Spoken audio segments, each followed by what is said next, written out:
Bon matin, Carrefour Chrétien de la Capitale et tous ceux qui nous écoutent. Euh, la capsule pensée du jour aujourd'hui est la conclusion de ces réflexions, ces trois capsules sur l'unité. On a vu l'unité, c'est fonctionner ensemble, l'unité, c'est aussi d'éviter de se diviser. Et aujourd'hui, le titre de ma capsule serait l'unité et l'importance de la paix. Éphésiens 4, au verset 3, va dire « Efforcez-vous de conserver l'unité de l'esprit par le lien de la paix. » Qu'est-ce que ça veut dire, ça, la paix? Par le lien de la paix. Ouais. Et je regardais quelques définitions, quelques perspectives sur ce qu'était la paix. Et dans notre contexte actuel, la paix, parfois on limite ça à l'absence de guerre, l'absence de conflit.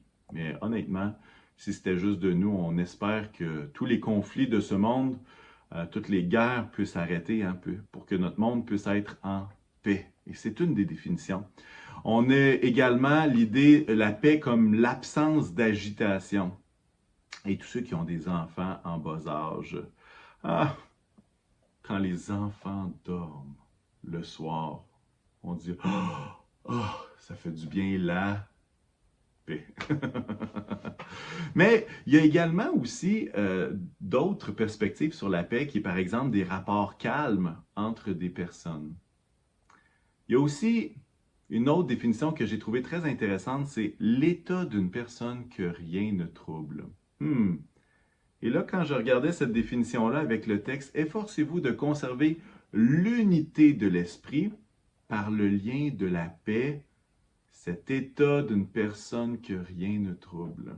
Je trouvais ça intéressant. Romains 14, 19 va dire « Ainsi donc, recherchons ce qui contribue à entretenir la paix et à nous faire grandir mutuellement dans la foi. » Il y a cet encouragement-là à contribuer, à entretenir cette paix-là les uns avec les autres. On voit aussi dans Colossiens 3, versets 14 et 15, qui va dire « Mais par-dessus tout cela, revêtez-vous de l'amour qui est le lien de la perfection. » Et écoutez bien le verset 15, « Que la paix de Christ à laquelle vous avez été appelés pour former un seul corps, pour être unis, que cette paix-là de Christ règne dans votre cœur et soyez reconnaissants. » Ici, on a une autre définition. En fait, la définition de la paix de Christ. Cette paix qui surpasse toute intelligence. Cette paix qui garde nos cœurs tranquilles. Cette paix qui ne vient pas de nous, mais qui est communiquée par Dieu à travers son Saint-Esprit qui habite en nous.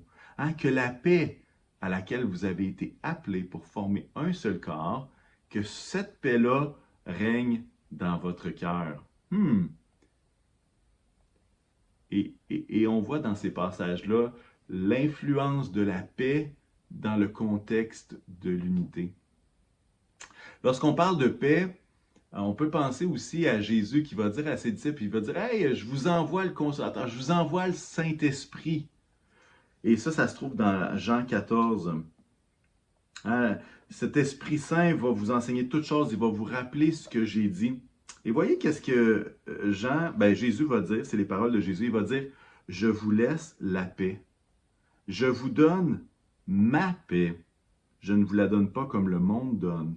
Que votre cœur ne se trouble pas et ne se laisse pas effrayer. » On revient à cette idée. L'état d'une personne que rien ne trouble. Et pourquoi rien ne la trouble? Parce qu'il sait. Quoi?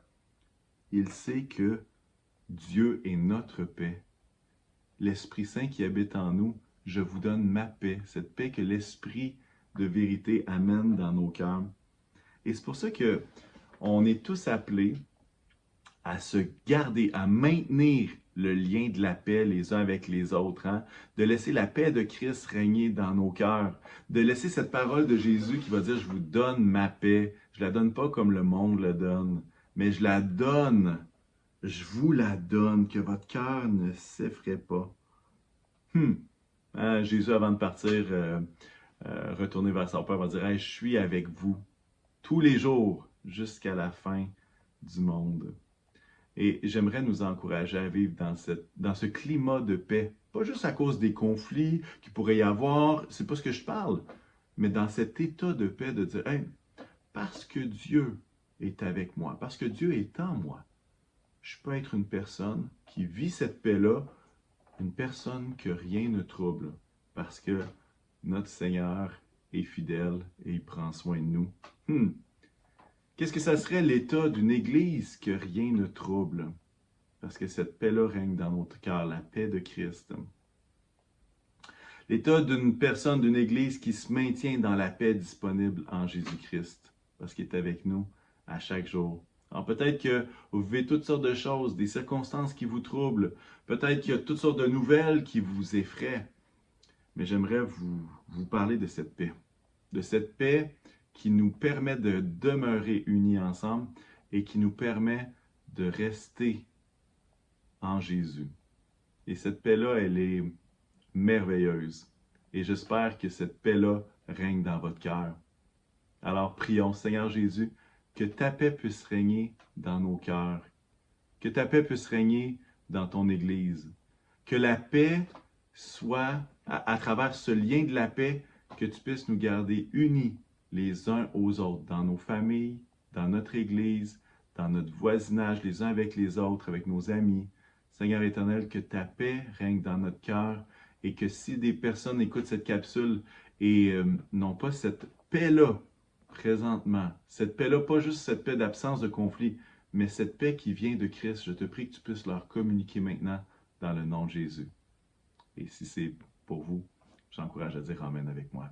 Bonne journée et à bientôt.